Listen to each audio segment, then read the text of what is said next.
Дистрибуцијата на огревно дрво, велат од подружницата на Македонски шуми Црн Бор Прилеп, се одвива според предвиден план, а доставата на огревното дрво зависи од времето кога е платена последната рата.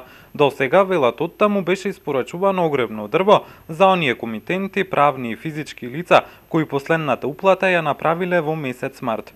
Оние кои за огревно дрво ја уплатиле последната рата во мај-јуни, до крајот на овај месец ќе им бидат доставени дрвата.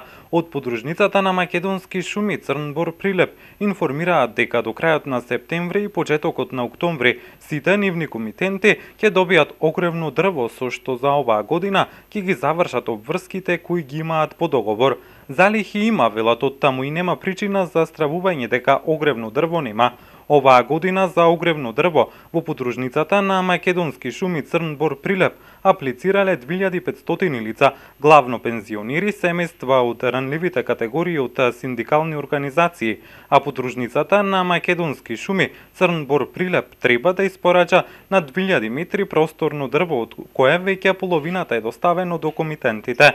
Подружницата на Македонски шуми Црн Бор Прилеп годинава ја зголемила продажбата на огревно и техничко дрво за околу 30% во однос на претходните неколку години, вели првиот човек на јавното претпријатие Македонски шуми Жарко Караџовски, затоа што за тој процент е зголемен бројот на апликанти оваа година. Причината е стандардна цена на огревното дрво, која јавното претпријатие Македонски шуми ја константа неколку години, 2450 денари и 2380 денари плюс превозот до домот, но и можноста за плаќање на повеќе рати, како за правните, така и за физичките лица.